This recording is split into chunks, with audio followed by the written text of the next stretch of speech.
Vous informer au quotidien, c'est notre devoir. Chercher l'information pour vous, c'est notre passion. Madame, Monsieur, bonjour, bonsoir. Ça dépend de l'heure à laquelle vous nous suivez des parts dans le monde entier. Bienvenue à votre émission. Basangoya Congo, éveil patriotique, mon comment les comme la coutumier, le week-end. Je suis avec Trésor Lumbu, le futur député dans le plateau à l'élo. Il y a une tournée de Masolo, il y a Moka Congo, il y a une tournée de développer la bino, Makambo et Talibiso, Talibino, Talimbo, la biso. Trésor Lumbu, bonjour et bon week-end, Nayo, Ndekonangai. Merci beaucoup, Ndeko Arma. Bonjour, Nayo, bonjour, na peuple congolais, Bandeko Nyonso, Balanga Kabiso, Bandeko Bayebinante, Ebisa Batuke, Makambo, Bandi Siko, Monamoka, Trésor Lumbu, Tozalina, Arma, journaliste d'investigation. Tout à fait. Total Sabino, situation politique de la République démocratique du Congo, Oyo Bato, Bazaki Bando. Kilelo le balingi ba kongo ba ange de lumière de yangwana makamuto yeto lobela na yebite so ndeko ransi akozala peu près ndeko Arma ba image otango biso tolo baboy ba image wana atia ko ba mona teke biso toza ba dialogiste biso toza bato to sala makambo eza clair biso toza bato to ba makambo eza vérité alors natiki na disposition na toute question que tu peux poser na pe sa réponse pour l'éclaircissement bandeko balandi mokoma lelo week-end lelo ezalaki marche le 13 novembre. Marche au bloc patriotique FCC, la Mouka, Ensemble pour la République. J'assume et j'affirme que notre président de la Ligue des Jeunes Ensemble pour la République a la marche, voilà, c'est-à-dire Ensemble pour la République. La Mouka, FCC, KLCC, CLC, la marche d'abord Abéchou comme la marche d'abord analyse objectif par rapport à la marche par rapport à la réalité ça nous quoi lelo. Merci beaucoup Ndeko Arma. La question tuninga parce que lelo peut-être le maman to répondre ba Shadari to répondre Bobé Mina mais yambo te to comme en étape wana ya poser la question tout ça na analyse en marche. Mardi la marche a été interdite par le gouverneur. Après ça qui ligne de conduite. Comment est-ce que beaucoup banda marche nande aussi ça marche. La muka yemo kwa violer marche. Mais heureusement pour nous, nous sommes fiers que maintenant Congo continue un processus de la démocratie. Tout à fait. Tu connais un processus vraiment où la justice est équilibrée pour tous les citoyens. Le lot où on a Arma, Martin Fayou la sali marche, mais il Martin Fayou la zate. Parce que parce que la leadership na Kabila. Kabila yebisi que ngamu tona fabriqué yo. Moïse Katumbi a dit qu'il y a 3 millions de dollars. Joseph Kabila a dit qu'il y a 5 millions de dollars. Pour que tu puisses savoir que nous avons parce que là, si on a par prise à Moutouranga et Panzani. Parce que c'est trop bas. Ce qui est très mieux, c'est via Batu, via Congolais. Tu as la publicité pour n'attendre un mois à Ketch, Babambi vite et tout le bango. Babambi vite Mabanga, Yozalagi Temounde, Babambi Bissou Mabanga, Nandengimbo Salemi.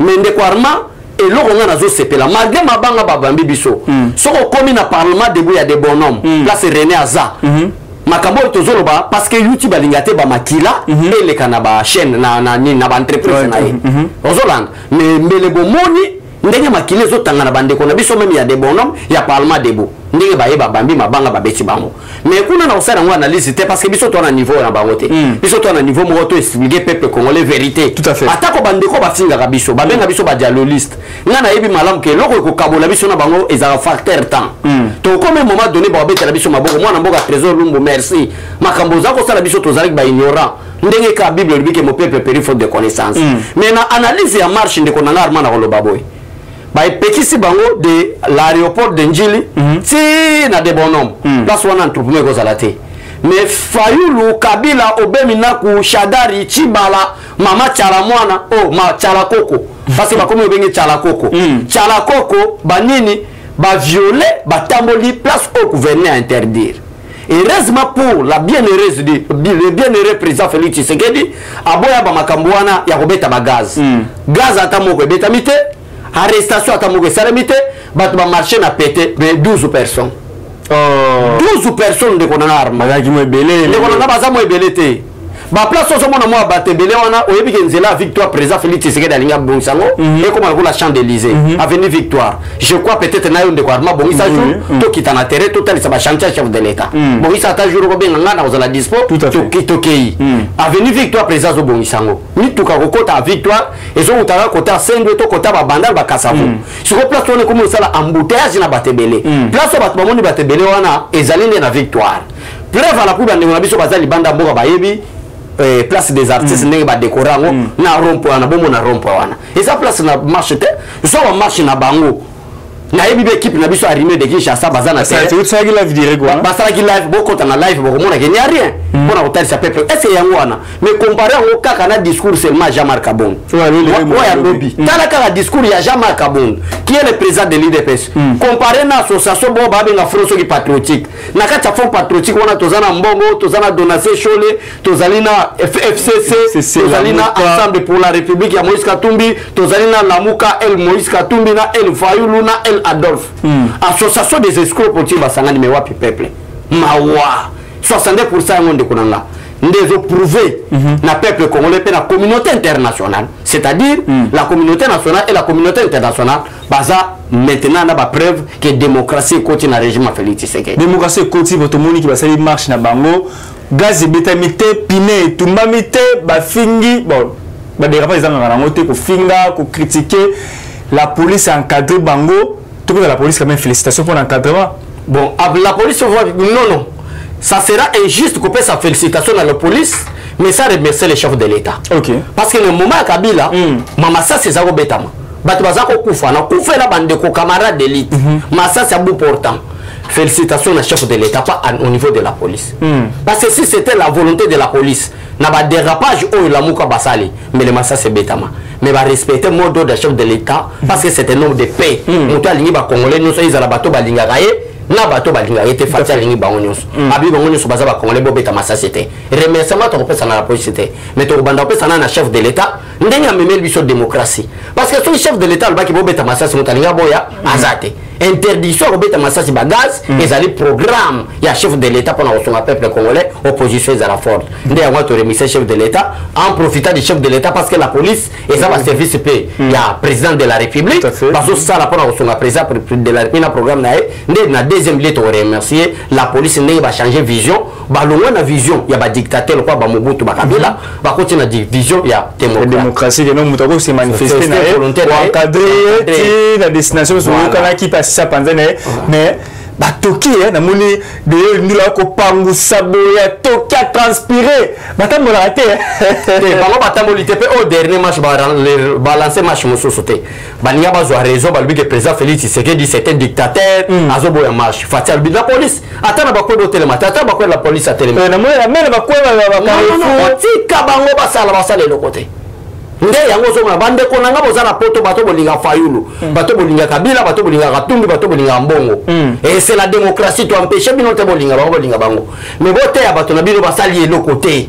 front ya munene bongo metala bato babimité pour la marche humilité babandi mbule bandi 8h mbule sali 10h c'est-à-dire babandi ba 11h 11h 12h basilisi marche inédite marche inédite croyez-vous vraiment que bato bazé bele marche sera inédite est-ce que vous êtes vraiment si mbangu te bato bazate eza groupe à bato parce que mbongo na ne bimi muke au congolais nous ça corrompre te moi ça tombe avec na 3 millions Kabila tie 5 millions pour te marcher réussir mais ba pesi ba congolais conscient au balanda biso na yo arma na nzela veille patriotique balbité ko lia 3000 francs ya mutu eza ko te kamboka à quoi sert boto te kamboka à cause de 3000 francs nde yango na répéter le bi nini fatia salité ndeko arma nini fatia salité autorisation à marche yango fatia pesi nini fatia salité oh banzembo ya koyemba fatia lubina jamal toza prêt à soutenir batu bayemba poto tonga mboka nini fatia salité oh to kende coupe du monde yango to beti Tanzanie libanda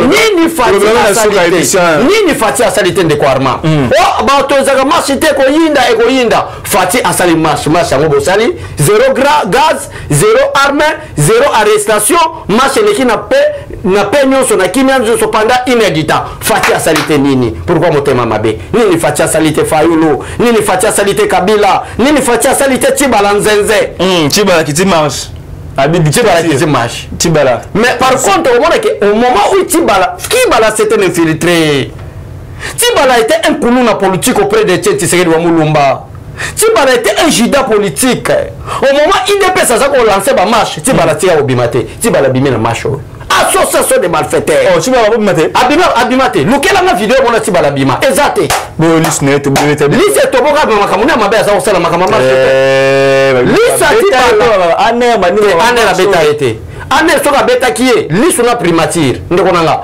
na bato bolo misu après ba nommer premier ministre na batiko misu mi balé mais ba nommé te yo ko lingani c'est loyona te batika misu mbela nommé ngate misu mais ti bala so ya yebi que misu les aïna valeur ko les poste à premier ministre parce que moi mes yeux à moi mes oreilles à moi ma tête à moi ma vie à moi et puisque le poste d'un premier ministre n'a pas accepté jamais ba to bolanga misu après ba nommer un premier ministre si réellement que l'État ti bala ezaki liso etoboka mais à quoi sert ba nommer premier ministre na bato bato bolé liso ti bala liso etoboka na makamba mabe kenda to na ti bala pourquoi liso etoboka makamba liso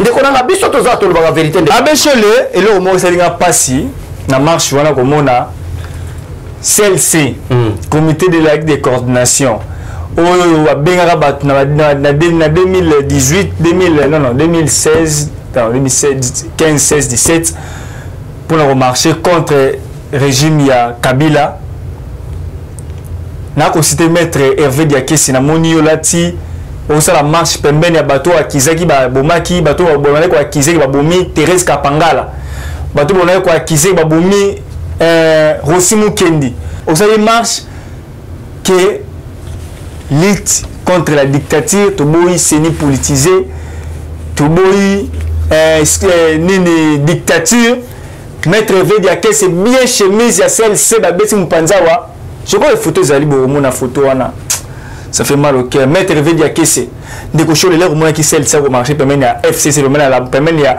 FCC, à Kabila, à 18 ans, bien chemise à Rossi Mukendi Mupanzi. Ah, photo est le nom de l'ennemi. Aucun ennemi. De quoi, et ça n'a pas si. Et ça n'a pas si. Aux hommes, on a nazo mona. Parce que biso tozaï batemo killer. Tant que tozo mona Rossi Mukendi azo koya na lemba. Toza batemo killer.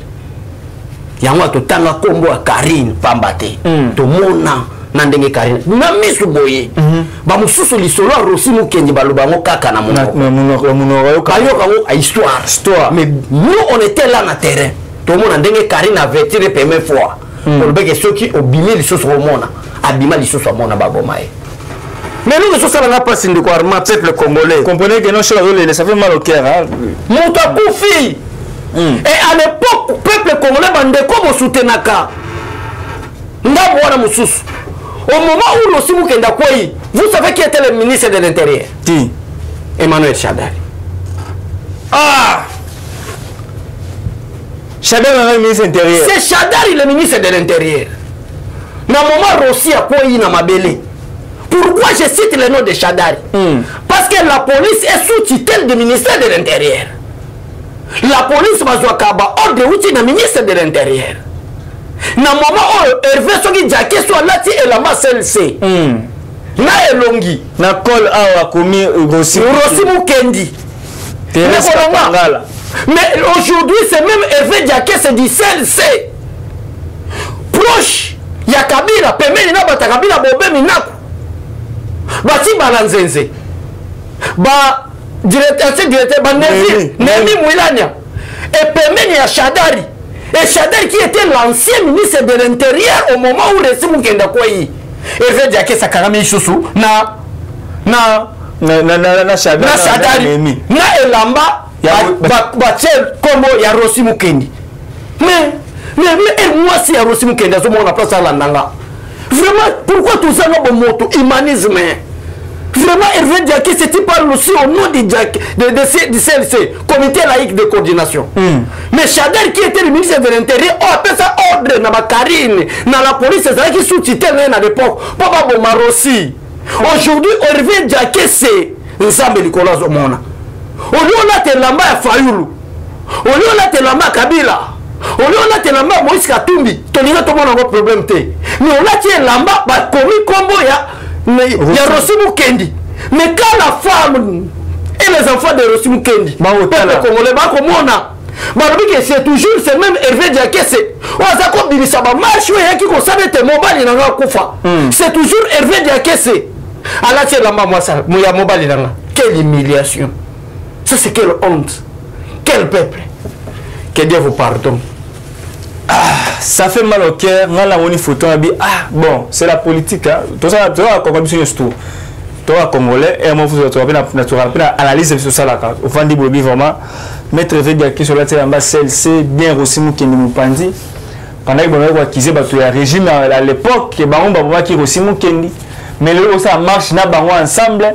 D'abord il fallait pour la ngai carbone bien le bagi membre Philippe Babi d'abord il fallait PPRD assez ngana pardon la peuple congolais na ba on c'est ça la bango parce que ba carbone ba ça la marche veut dire que notre trop c'est trop lembi ba kanga bango ba kena parquet ba kanga bango mbala moko de miap ba tie bango en prison carbone beni ya Philippe celui la cosmo tout bo senga numéro ya représentant numéro carbone beni ASP c'est makambo ya lo ba o ya vrai celui tembe pas tout na compte Twitter na boka Twitter bo bitika carbone beni bo mo la Twitter na a relater bi le peuple de bo ba que notre dictature bo ba que non to lembi trop c'est trop d'abord faut c'est non pardon na obo ça na peuple congolais ça fait mal au cœur ya au mona makambo leki na katika ya marche wana ndeko Chole répond Shadari le biboui attendez phrase yango voilà nous allons continuer de marcher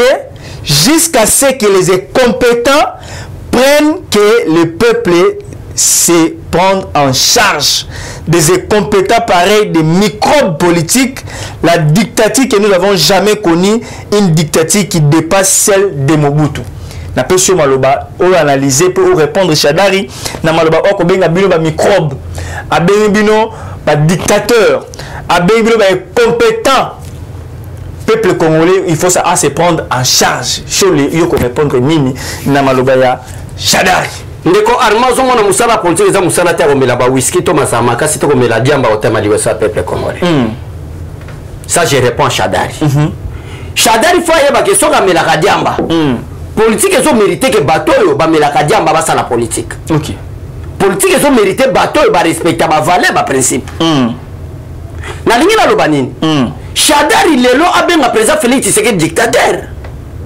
Ndeko nanga Armand. Na yebi bi osama yele mingi. Nana lancé marche. Est-ce que peuple congolais va poser question pourquoi Fayulu la bimi na marche té? Ndeko Armand est-ce que vous posez la question que pourquoi Martin Fayulu la bimi na marche té? Pourquoi? Parce que mon publicité marche au mingi c'est Martin Fayulu. Mon lobeli au mingi c'est Martin Fayulu. Mais peuple congolais a ça une conscience il y a ko sakarate ko yeba il y a ko se poser question pourquoi Martin Fayulu a bimi na marche té? À cause ya makama mabe Kabili basala yi. Wa betele ba na la tête. Ba jena bango. Osola ndeko. Ba jena bango. Maintenant, il faut comprendre que Makambo mona moka trésor lumba lobaka que tout ça une association de malfaiteurs avec bata FCC et Kobima na Poissa. Moi marcher avec Shadari, moi marcher avec Obé Minaku, moi marcher avec André Kimbuta Tibala. Non, et c'est maté, fa la tigna nda raison pour laquelle bomoni fa la bimité. Mais na ko kena moulayi kunate, na ko expliquer peuple congolais. Shadari même yo Shadari zo ka sonité, ne ko Armand.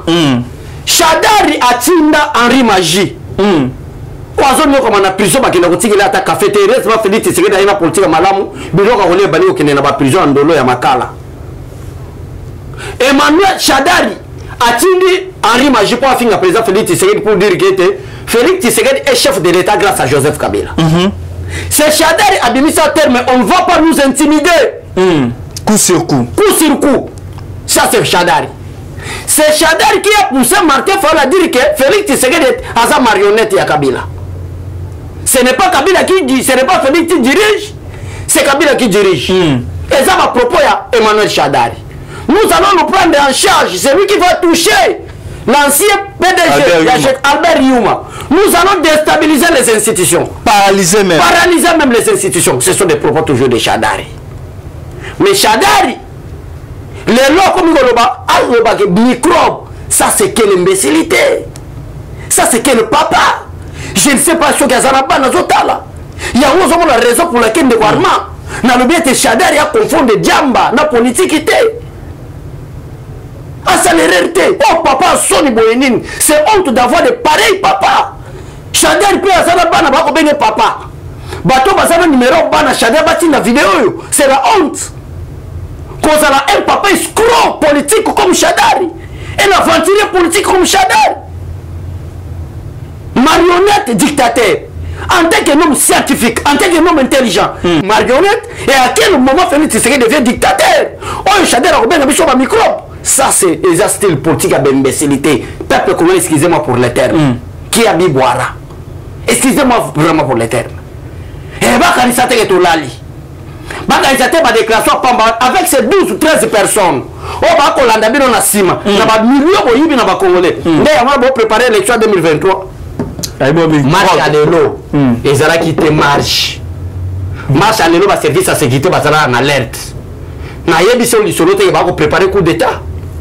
Est-ce que yo yebi te banda ku ya batu. Yo ko la ba John Numbi. Est-ce que yo yebi mission ni de Célestin Mbala qui au sala na Rwanda. Na yebi te arma au journaliste d'investigation. Na yebi te so yebi que Jean-Marc Kabund a dénoncé lobby pour la relobete guerre à SC Kabili et le Kagame. Mais posez la question pourquoi Célestin Mbala est au niveau du Rwanda. Bazala qui ont préparé coup parce qu'il y a des armes et nous dénonçons cela. Bakaba militaire équipé de armement, le Kora Oesana Bandaka Bakabili n'a pas fayuliste. Il préparait quelque chose. Maintenant, à cause de l'échec, nous n'avons pas besoin de discours à Roloba. Donc, en d'autres termes ou en bref, mon frère Arma, Chadar Azana le soir, on peut s'appeler congolais. Chadar Azana Makambo Amelaka Obisoto Melakate. Chadar Azana Makambo Asalaka Obisoto Salakate. Bisoto Sala niveau de bâtiment ministre intérieur, on a un petit financement, mais les Chadar Azana. Bisoto Sala niveau en athée. Nous respectons nos filles. Nous respectons nos mamans. Compétents. Non, c'est lui qui est compétent. J'ai là prouvé une compétence à Chadari. Est-ce que vous avez dit que Chadari a une sanction de la communauté internationale? Oh oui, jusqu'à présent. Mais ça prouve l'incompétence. Alors c'est la communauté internationale, il y a autant la dictature. Voilà, mais ça, voilà, j'ai là prouvé une compétence, il y a Chadari Ndeko. Voilà. Prouvé. Mais t'as un degré à Papa Bouzoba, excusez-moi pour le thème, mais pour le retirer ma famille. T'as là Papa Bouzoba au Togo na Congo, au place na zone bageni ni facha salité. Voilà la raison Félix c'est la zone gratuité. So était un jour tu reçois pas bilenge à boyer, ba comme pe bazoba kala boyer. T'as la tina tozo le belango ke baza bazoba. Chadari Ndeko nanga armand. Afin que communauté internationale, la communauté internationale, moi c'est géré dans l'affaire interne à Congo. Pour la nini Chadar à l'obi bongo. Chadar à l'obi bongo parce que Chadar a fait ça qui ordre. Babo ma désespère il y a Nations Unies na Kasaï. À l'époque il était le ministre de l'Intérieur. C'est ça qu'il a. Mais il était ministre de l'Intérieur. Sanction sur Rwanda. C'est Chadar n'a une compétence na yé. Mais a créé un phénomène comme ça pour poursuivre les élections en 2016. Parce que le pays est à l'insécurité. Et tant que j'espère que le dossier de maison de Kanamboka Awa, Bamoni qui est sa création à Chadari. Le rôle d'expert Bazaraki n'a pas de document, ça a preuve à l'appui. Que affaire, il y a comme une answer pour ce beau chat, c'est Chadari. Tout ça, l'année, tout bon, ma bespère, raison pour laquelle Chadari appelle ça, on débat bon, ma bespère. Et la communauté internationale va sanctionner. Aujourd'hui, je suis étonné, mon tour sur la Chadari. Chadari appelle aussi la communauté internationale. C'est un papa, un escroc, un aventurier. J'insiste et je répète, et je cite même le nom Chadar, c'est un escroc et un aventurier. Il n'a pas de leçon à donner au Congolais. Vous êtes des dictateurs. 18 ans de malheur.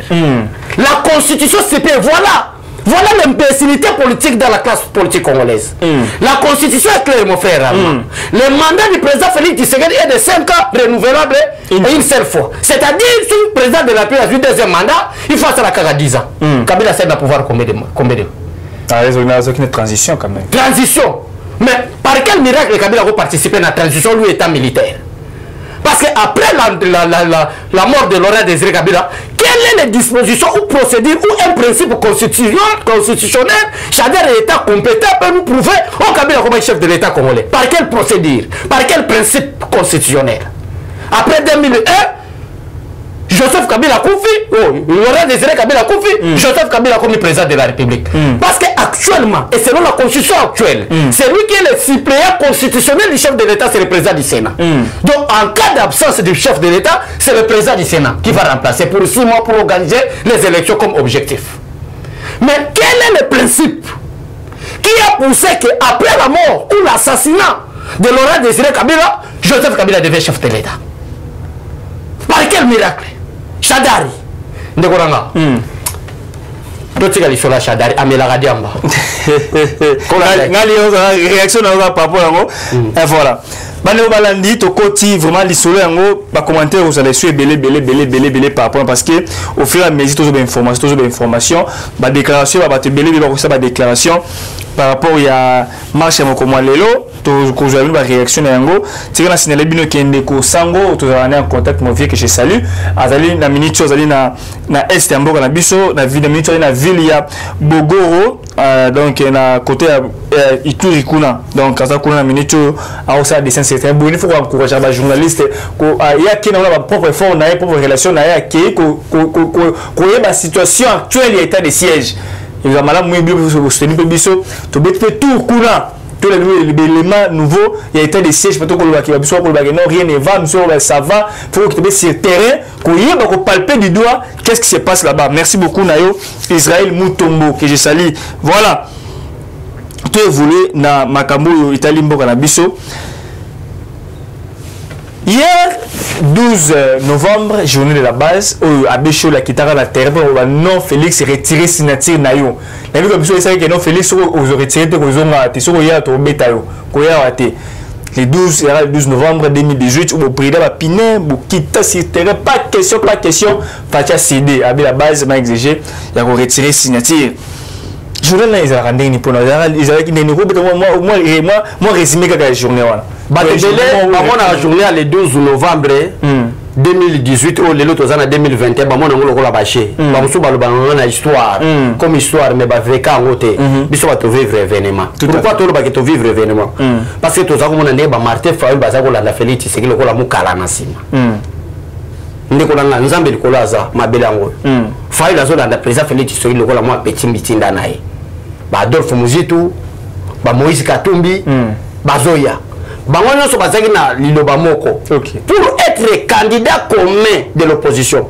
et c'est gagner parti politique na yo ezala na représentativité moko na niveau national, c'est-à-dire quand on parle d'une représentativité nationale, cela veut dire que ton parti politique est représenté partout na Congo. Elle va adopter le règlement d'ordre intérieur, les choses étaient claires que le président Félix Tshisekedi. Président Félix Tshisekedi a quelqu'un qui pour voter. Mais président Félix Tshisekedi a quelqu'un qui a confirmation en tant que candidat de l'opposition. Et nous, tous ceux qui connaissent déjà, que c'est lui candidat de l'opposition. Il y a un président Félix Tshisekedi a tout le Martin Fayulu tout le monde lelo voilà quoi vous ngate a tout le ngai na chambre to yoka na kinini pour Fayulu azaki pile petit makambo afachi mardi azavie na bambola mais pile petit nae na ba petit na politique na kata politique na base ba bureau na donc Fayulu azaki bureau afachi o mo afachi ko luka mo ba mai boya tinye kota na mutu ka gezo la mai sale na mo makambo wana histoire peuple non ba yibi je vous dis vrai so yena petit na zolo beno vérité on a so bisayo na so na bando peso be exemple ya Fayulu ndi mate Fayulu biso to monete ke lokola grand leader la politique Fayulu to monete ko mwana na biso. Donc biso IDPS donc biso IDPS et comme on appelle na zamoka IDPS moi na Fayulu ko la grand leader te to mo ko la moi na biso mo to former ozolanda donc azana le côté or que trahison ezalaki ko yakala na nzela Fayulu parce que Bemba zo banga Fatima be Katumbi zo banga Fatima be Adolphe kuta ko pusana na Fatite moto azaki na tsero kuta na Fatite zaka nani Martin Fayulu nzela ngona Fayulu ba pesa ke trahison à trahir.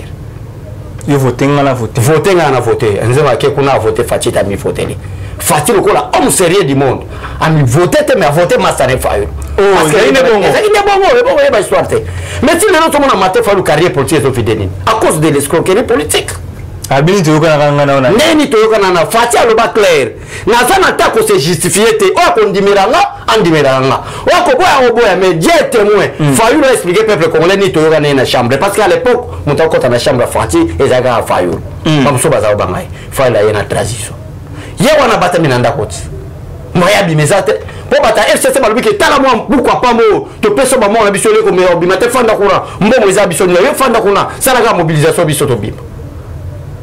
Il fait la mobilisation pour que la dictature et on a mort à travers le régime Kabila. Mais c'est pratiquement impossible que tant que l'IDPS est là, tant que le président Jean-Marc Kabonde est là, tant que le secrétaire général Augustin Kabouya est là, tant que le président Fatih est là, tant que la base de l'IDPS est là, Kabila va l'otater, bah on a le pouvoir. Bah on a la bango, quoi vi batu, on a masse la salle. Dès on a et tigara journée moko. commémorative otokanisaka mabeba Judas bateka Jésus pour akufa nde yango na bafalo bateka na fachi nde comme ça journée de la base. Journée de la base. Voilà, journée de la base. Le président Jean-Marc Kabounda que j'ai sali, CG Kabouya que j'ai sali, Hervé Moulumba, j'ai été sali mon frère. Batoyo Batalak sur place, voilà lobby, Nassia Moïse sur le soleil à Kabla pour aujourd'hui en français. J'espère que je suis prêt avec qui va prendre live direct pour moi qui n'est pas les cas qui kuna. Jean-Marc Kabounda lobby, la guerre de l'Est a été planifiée par l'ancien pouvoir. Il suffit d'analyser la situation pour comprendre que la présence de la RDC et la population ne sont que des victimes du complot du régime du Kabila. Je m'étonne du pyromane veut se transformer en pompier. À Kokamwa, Alobi, un secrétaire est en abisso, ils ont planifié et pas y a pouvoir en place, et pouvoir, ancien pouvoir, où ils ont qui a Kabila 18 ans, planifié et Alobi, tout le monde remarqué, tout le monde qui non, preuve année 18 000 soldats dans le front, mais en réalité, bah là, il y a 6 000. Est-ce que vous avez vu l'analyse? Oui, Jean-Marc Kabounda déploie notamment la terme politique à Okosate. Makambo Ezaloba, Eza Solo, vérité Bandigo Bimanango.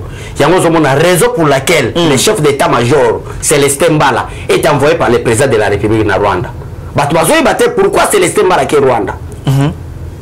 Mais pour le voyez, que nous sommes des pays amis, nous sommes des pays frères. Pourquoi vous avez cessé la guerre à l'est de la République démocratique du Congo et l'œuvre de Joseph Kabila? C'est premièrement d'abord c'est Joseph Kabila. Oh. Et deuxièmement c'est Paul Kagame. C'est pour Kagame a roulé Fati à Sima. A quoi tu as roulé Fati te pour Ayebi? A quoi roulé Fati te? Pour tu as Fati à son mener la bango. Malheur au Congo zoalelo. Bon peut s'abiso katan. Et qu'on a tina Rwanda. Malheureux. Fati a continué le battre le quoi Laurent Désiré Kabila que la guerre va retourner là où elle a commencé. Fati a continué la diplomatie, a dit corbeau et les renards. Comment flatter l'homme qui est plus fort que vous pour récupérer le conayo. Donc il y a bango les hommes. Mais au Rwanda zo lokalelo à travers Joseph Kabila. N'oubliez pas comment on est là. Car on dirait que Félix Tshisekedi marionnette. Car on dirait que Félix Tshisekedi il ne dirige pas les lignes à Pamba. Car on dirait que il dictateur. Car on dirait que le futur Rwanda est là. Malheur à peuple congolais et comme malheur à peuple rwandais, Congo est en Nisengo. Quand on date le lobo de mission. Voilà, tout le monde va sur l'émission de comment les lois, juste à partir voilà, mais avant aussi ça, avant dernière question, à Bécholé, Jean-Marc Kabounda lobby a saigné l'artiste mieux surtout, bah on va voir une belle bah on va voir ça musique révolutionnaire, on va voir le cola bah un père, ni une totalité, to gêner, to prier, rien ne va, to quand Kabila Mobutu va Kei, Kabila Yé, Kabila Kei, nous soit remplacé. Toujours compliqué. Bah on va voir Nzembo va Bob Elvis ça va être à Fati. Souvent les Mbongo Baya a soutenu Bango. Président Robert soutenir bah musicien voilà. Le boy makamba sansiro en batika. Donc ce bana pour Nzembo mususu. Le ko la ba yembi nini to salité. So peut-être Nzembo mususu ko za nini to pesité. Ou soit nini to yembité. Baya l'IDPS ko bimisa mbongo na ba conseil na biso ba yemba lisusu. To akota studio ça la ba clip. Toboy te félicitations président Jean-Marc Kabounda. Félicitations vraiment. Jean-Marc Kabounda. Félicitations. Nous sommes la bino à béton. Béton, c'est un béton relié à l'osso. Béton l'on a répété et puis ça va massangu. Béton là ça pour ça il y a clip musus. Ayemba béton carré pour ayemba qui béton. Mais soit ça pour ça ayemba sous béton carré. To relié à l'osso. Aya to bi ça bon. Il frappe pas. Comment il frappe? Il frappe aya. Là bas oba yemini to salité so bana clip musus. Même Tchalamwana. Le quoi l'autre. Ah banze malombo. Le quoi l'autre qui ndoto. L'homme moko ku. Yo monite Tchalamwana na match wa. Kobenda ke Tchalamwana te Tchalakoko. Tchalakoko mo na national. Mamu national te. Tchalakoko. Mamu national azala mo. Mamu national azala mo. Bo distrait peuple congolais te. Tchalamwana yiwana na marche. Kichoyo Ezaya Kabila. Votez Kabila. Toko voter bisonyo so Kabila Kabangi. Nzembo Tchalamwana. Tchalamwana mutayemba nzembo. Lelo kutana lwambo. Ya watu bise yaka. Nanzembono IDPS obisa mbongo OK bon esprit le monde te ese yamo akoya ko mbongo te bon mbongo ko bima na IDPS faut la série na IDPS bazwa mbongo te pose la moins sérieux yama to bengi batu nyoso boya parce que muto ko la moins sérieux aya mbaya yo mona ta muto ko ya te parce que ba nyoso baba moins sérieux bazo yemba ba chanson patriotique te bazo yemba ba chanson révolutionnaire te bazo yemba ba chanson ya corruption bazo corrompre bango ya manipulation nde wa biso IDPS ko to za bata manipulation te to bitala mwana ya kana nzembo na ya lwambo mboke kufi mboke kufi ya kana ngo ya kabiso to finance jour tala mwana ko ya parce que moi je sais que papa lwambo amundi sami na mama tala mwana pour que les esprits des morts il doit chercher la délivrance même na pasteur Denis Lesi Denis les warriors Denis Lesi parce que Denis Lesi bikolo na komi kolingaye azo bimisa ba vérité bele félicitations pasteur Denis Lesi nazo tindo tala mwana pesa ya délivrance parce que muso ko délivrer te ba milieu mo ezana tala mwana ya nzembo wana mutako délivrer ngo ka Denis Lesi voilà to kuna suka match et Leopard et kobeta mo lobby match to linga lokalo ka final pour qu'il y a barrage au ça la sortie mais demande que jusqu'à présent to za premier na groupe toi deuxième donc final de ce que lobby dimanche na stade des Martyrs alors Chancel Mbemba c'est un message très fort à lobby era koyoka na yango abe show les lèvres au la caméra okoyisa ba konzi ba dirigeant ba nganga ba pasteur ba nani tout ni koyisa ba pour la match ko beta mo le final to perdre on attend na Tunisie to mener 2-0 mais ba so 2-0 to katana to na mondial T2000 oui tu koleka si le match à lobby faut gagner obligé nil T donc faut gagner un autre 3 points to na barrage Jessica to beta dimanche ba émission de dimanche ba Hollande dimanche match Léopard contre Bénin abecho le malbombo ka aussi cette émission Chancel Mbemba c'est un grand joueur après ce message wana na ndenge ba jeta après ce message à solo que Denis Kambai atangi komba Denis Kambai ba yokana na ba ministre nyonso ya sport au baleka Vieux Denis, yo avina nga notre sénateur sérieux o boya ko kota na potopota bata FCC yonde muto sala kabila ko peuple abetele maboko po eroza ministre sport bile monana awa fachi beto yo azana pouvoir combattre mais jamais abati boya bosangana pa pasteur a solo pa pasteur Roland Dalo pa pasteur Tunasi Marcelo ba pasteur Nyonso ba papa Mutombo ba papa Mukuna tous les serviteurs de Dieu ma beaucoup to prier nzambe poto gagner to kende coupe du monde nde ya mwana to ko sepela makasi nzamba pambola batu nyonso balanda biso nzambe a bénir bino mais nzamba maudire batu nyonso bazana ba intention mabe contre peuple congolais merci beaucoup bande balandi to mi vraiment na suka ya émission na biso tika na remercier équipe technique na remercier ba eba surtout bazala ki na balanda biso libane ya mboka na kati ya mboka ngai na bino to ko mona na mikolo mazali ko ya soki sino na zongi te ranci merci na sima caméra double branchage Josué sur terrain ngala mito mona na mokolo mazali koya soki yesu na rester branché scotché partagez ces liens appelez-nous vos suggestions commentez et vous savez ce qui tokona elengi bye. Eshima, votre magazine qui bat au rythme de l'actualité. Retrouvez la nouvelle édition. Exclusivité, Sakombi Molendo, le pionnier de la bancarisation.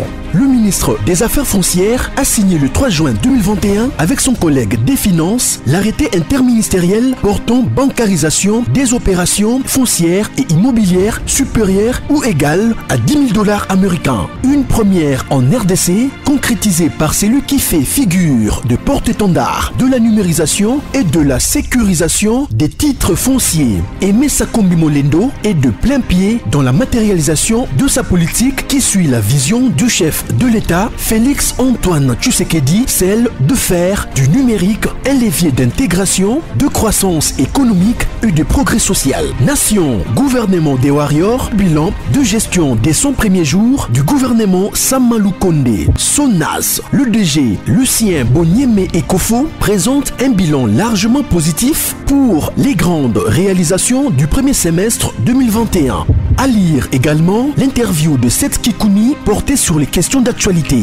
À la découverte de Tissia Mukuna, la DG de la marque La Quinoise, café planté et transformé à Kinshasa. Interview exclusive de Richard Ilunga, DG de l'ONIP, qui confirme l'identification de la population congolaise avant les élections 2023. Un an de patrouille financière, les audits de l'IGF mettent à l'écart les mandataires impliqués dans la mauvaise gestion des deniers publics grâce à Jules Alinguete, inspecteur général des finances, chef de service. Une analyse sur les coups d'État en Afrique et leurs conséquences. Retrouvez l'intégralité du magazine Eshima dans les kiosques. Eshima Magazine, un nouveau standard d'information.